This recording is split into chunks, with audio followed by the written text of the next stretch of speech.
paint a little picture in your mind. Let's imagine trying to spend a night out on a glacier.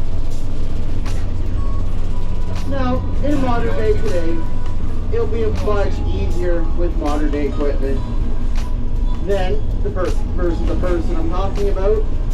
In the late 1800s, Norman Cully came through the valley, and well, he did spend 2 to 5 nights on the glacier. So Norman Cully was out here in search of 2 mountains that his friend David Douglas said he found that were supposed to be equal height to the Himalayas. Now these mountains are Mount Brown and Mount Hooker. Even though they're not, if we did find them and they're not that tall, nonetheless, they didn't know about it back then. And a lot of people came out here to try to search for them because David Douglas also did not write down where he said he found these mountains at. So, many people came out here in search of them. Norman Cully is amongst the most notable, because he came out here and climbed almost 20 of our mountains. And then he also is responsible for naming almost 30 of them.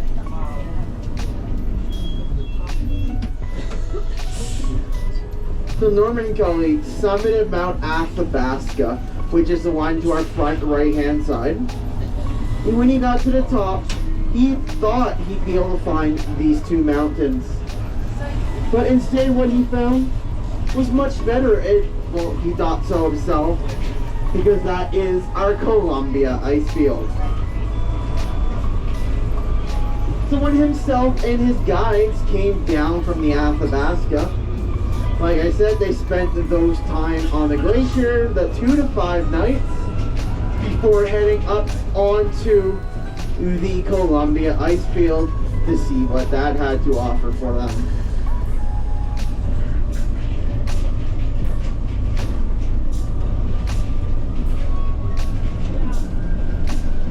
Now, our Athabasca Glacier is quite a bit different now than when it was back in Norman Cully's day.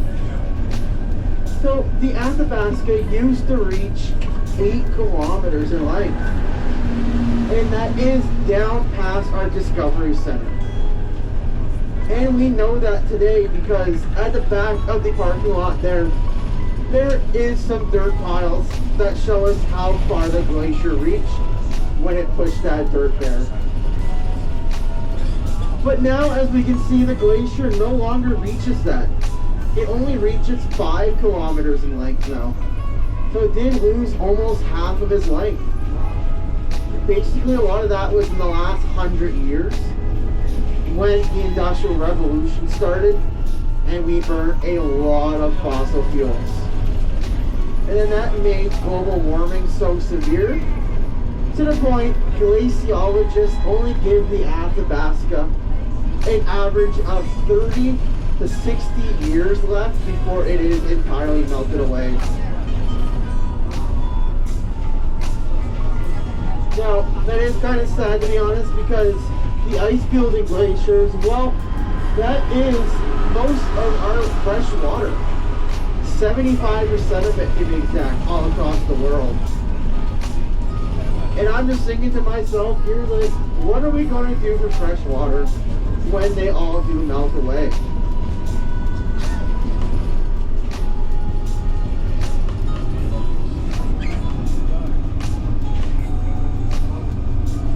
So it is a sad process, and maybe if we improve global warming just a little bit, we might be able to save the Athabasca for a couple more years. But here we are now back at the bottom of the lateral moraine. And same as before, I do have to remain silent when we do start climbing. We have to wait for the bus in front of us to clear the top, and then we will start our climb. But there's also still plenty to look at while we wait. Out on our right side, well, that there we call Asteroid Alley, because a lot of rocks come sliding down the mountain there. So keep your eyes out, maybe we'll see some come sliding down. And then when we do start, on the left there are 2 lakes down there. One all the way by the main road, and that is Lake Sunwapta. And then at the bottom of the glacier there's another one. And well, that one has no name right now because it is brand new, formed in the last couple years. So that being said, we're going to start our climb up here. So I will resume our tour when we do hit the top.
we made it to the top of the Glacier Moraine.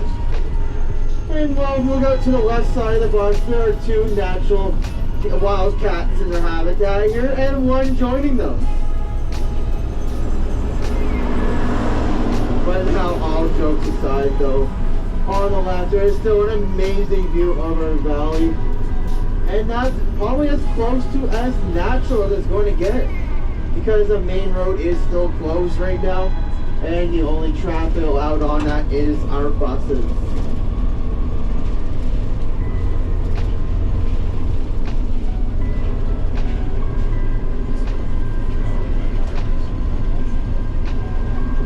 So your buses can go north or go towards Jasper? Not towards Jasper, our skywalk's down there. Oh. So they're allowed to go just 10 minutes to skywalk and come back, and that's it. Okay.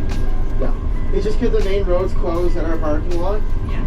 We're allowed to go through the skywalk, but no vehicles aside from ours are allowed that way.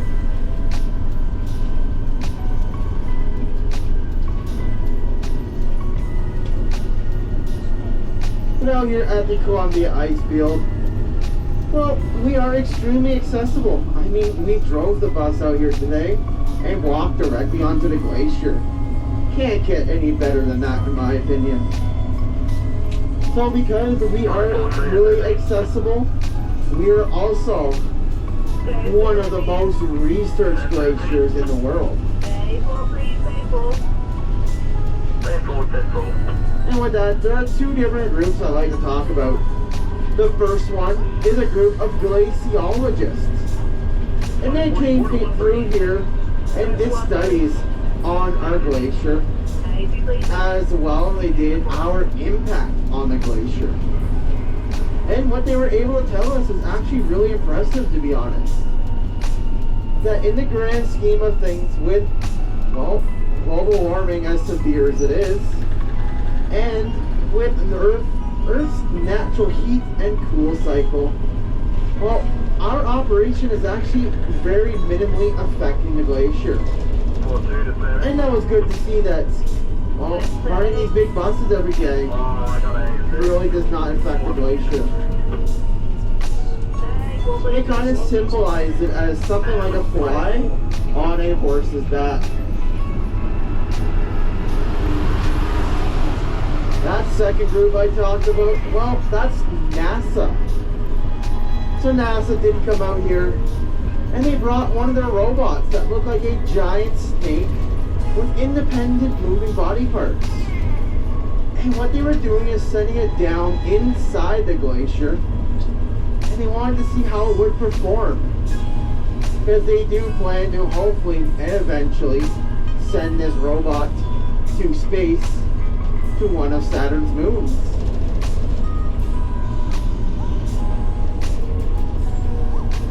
Now, the Columbia Icefield is sitting on Jasper National Park.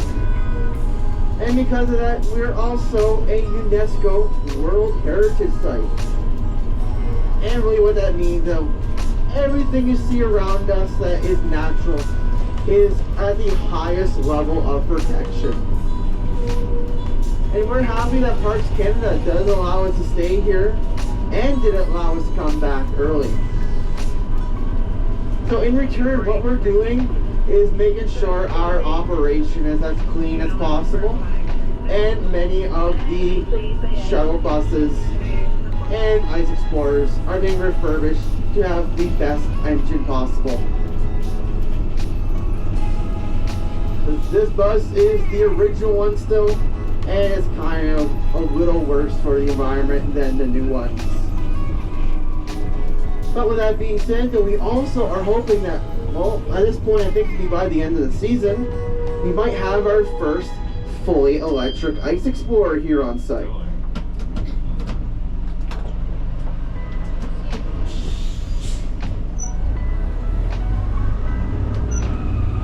Who's making that?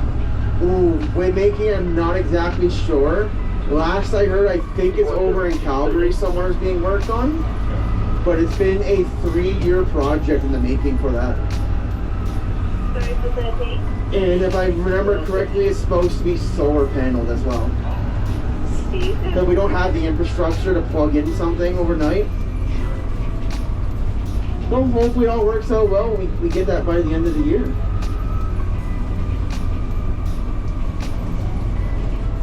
So that is the end of my guided tour today. Just wanted to thank you all for joining us today. And make sure we all go on TripAdvisor to the Columbia Icefield page and leave us a review about your favorite parts of the journey today. And also make sure you mention my name as well. My name is Colin once again. And just let my bosses know how well I'm doing, because they do read every post.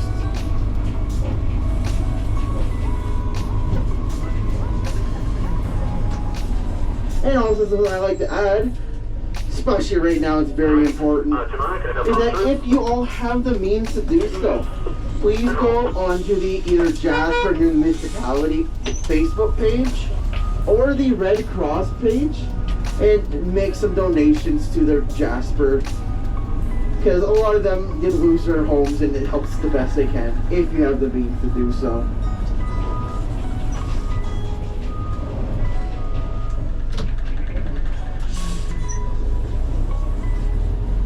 So as of right now, you see the shuttle bus has not quite yet arrived, but it should be here momentarily. What I'm going to get all of us to do is go directly in front of the bus inside Bay 2 and 3. And just make sure we squeeze out to both sides so we can make sure everybody fits in the bay. And then when the shuttle bus does come up, it will bring you off to the next part of your journey. Which, if I'm not mistaken, is going to be Skywalk, correct? We're going to Skywalk? Yes. Awesome. Well, that bus will take you directly from here to the Skywalk. Thank you. Absolutely. So I'll open my door. You can go ahead and follow me on the way out. And just please make sure you watch your step